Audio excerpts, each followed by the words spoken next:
Hey,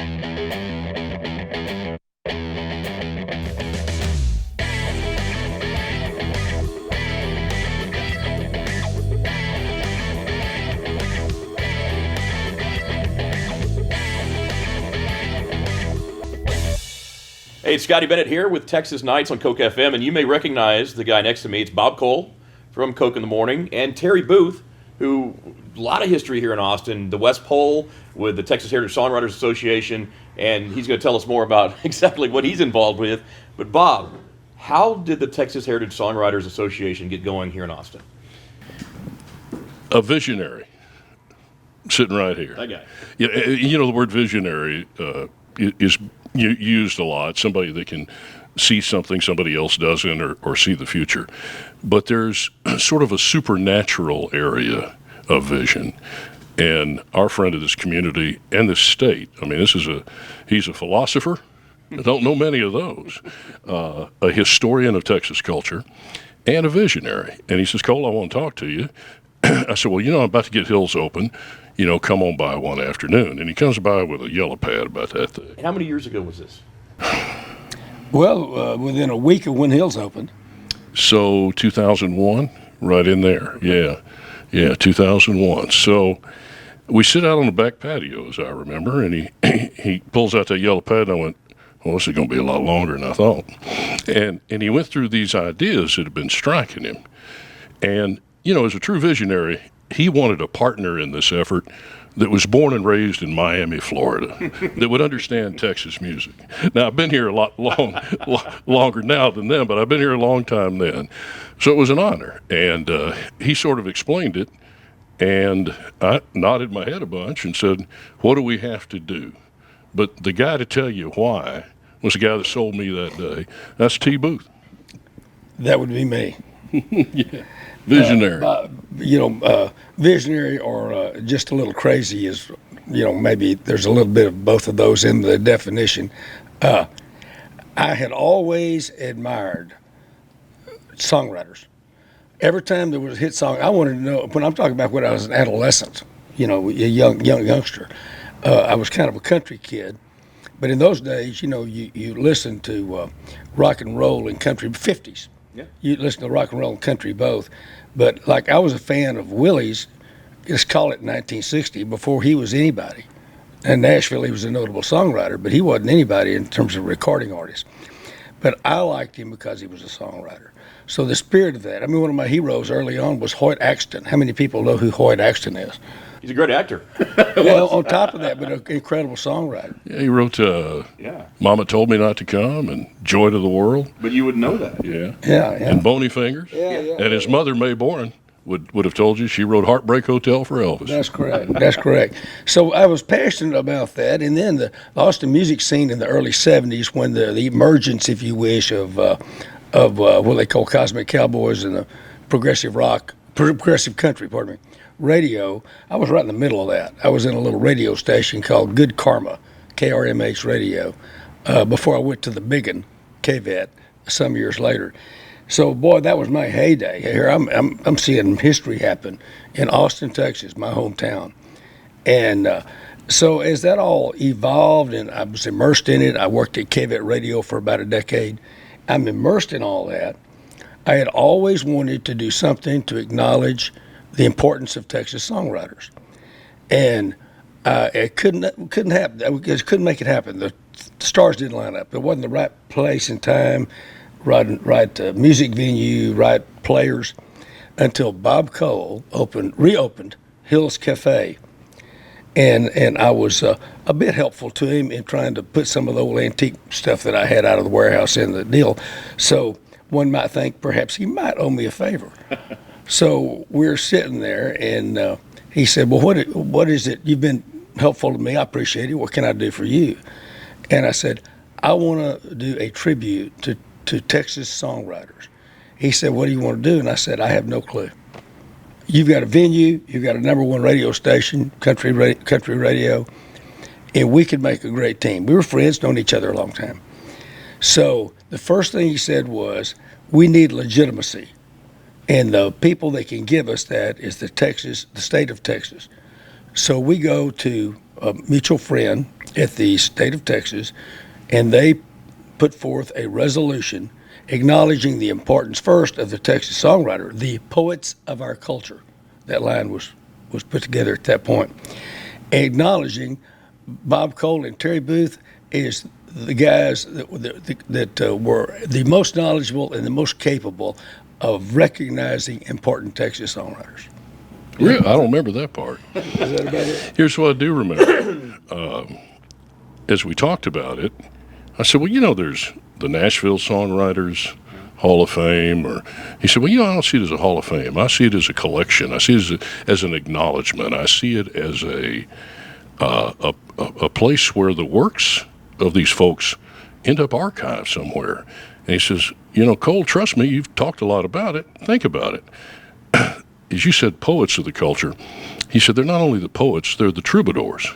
They have run around the country for years and told about the history of Texas and the special mystique or real lifestyle of independence and sincerity and genuineness that we have here. And even if a song we went on to talk about, is just about love, there's a more genuine way in which those relationships are historically chronicled via the way you reach everybody through song. And he said, Texas deserves its own. This is not about acknowledging singers per se. It's about the writers. A lot of writers are singers. But this is about those, you said, troubadours of the Texas culture that have been the best folks in our lifetime and before us to chronicle what's happened and keep it alive. And that's what you did. Now, tell me about a story about a napkin. There was a napkin involved and a sketch on a piece of paper. His yellow pads were full. They're full. I would say figuratively. We roughed this out on a napkin at Hill's Cafe shortly after Bob opened. In the first couple of years, the induction was at Hill's Cafe. That's correct. And now it's grown to the Paramount Theater that sells out every single year, and it's one of the most amazing shows. I've been the last couple of years. Bob, you're a part of this every year, of course. It's amazing. So this year, this Saturday, you're inducting another 5, and then B.J. Thomas is getting the Darrell K. Royal Achievement Award. So this is a pretty cool thing. And it all started there at Hills. How small was the first induction, and who are the notable names that y'all picked the first year? That's a pretty good story in and of itself. So now Bob and I say, okay, we're going to do this. Well, now what do we do? Okay, well, we got to have a ceremony. We got to have a show. Right. So we looked first for people who were easily, no travel expenses, people that were local, that were notable enough to be recognized. And the first person, or two that we came up with was Freddie Powers, notable for his Merle Haggard big hits, and Sonny Throckmorton. That's not a bad one either.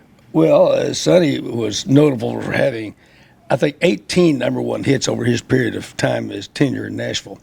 And they were local guys. A lot of people of our friends knew them. You didn't have to pay for their flights. We didn't have to pay for the flights. Economics was very important to get this thing kicked off because we had zero capital. And by that time, we had already filed for a 501c3, which would be a nonprofit status.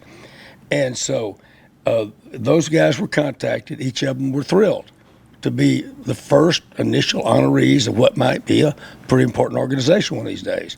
So I want to say 2 weeks out, Cole calls me and he said, Terry, I love Sonny Throckmorton. I love Freddie Powers, but nobody has a clue who they are.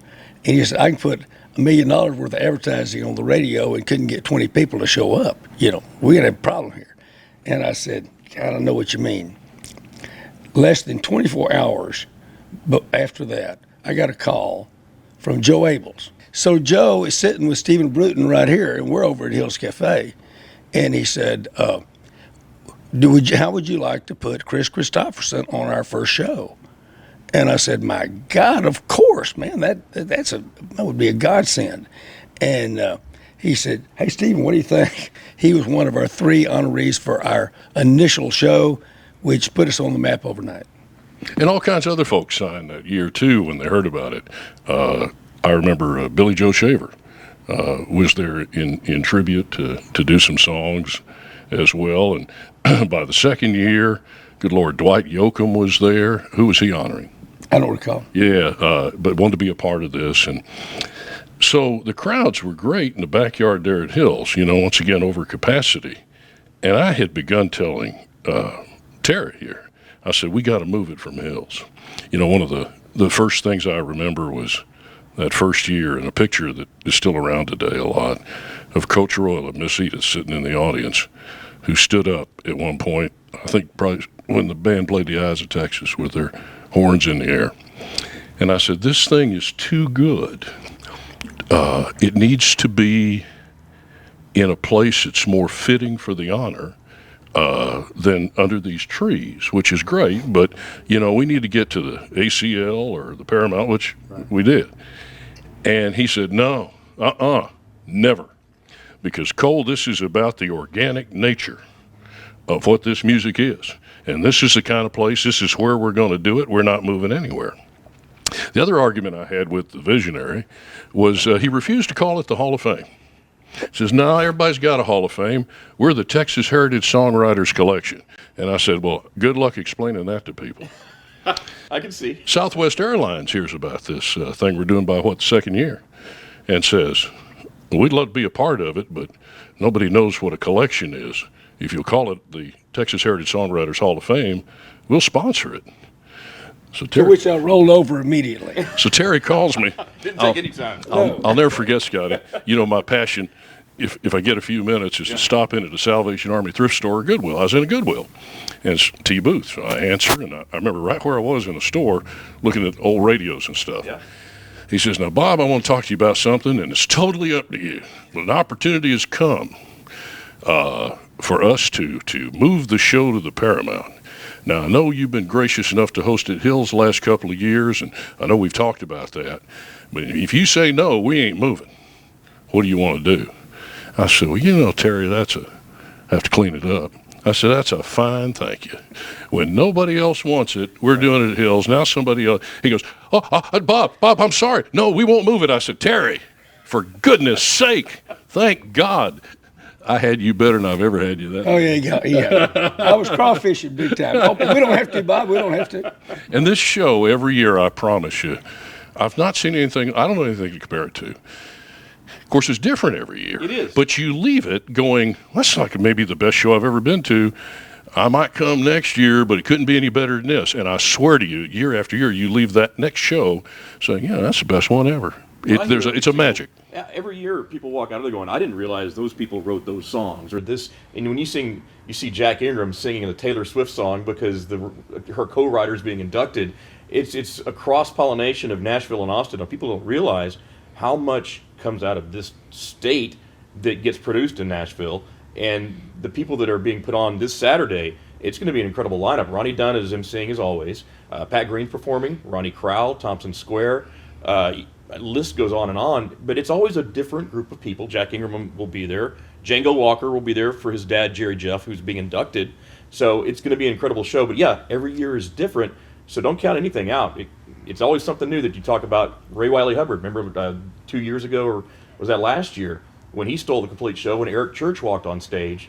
Nobody expected that, but it was an incredible show. So we hope you join us this Saturday, Paramount Theater, Texas Heritage Songwriters induction of the Hall of Fame right here in Austin.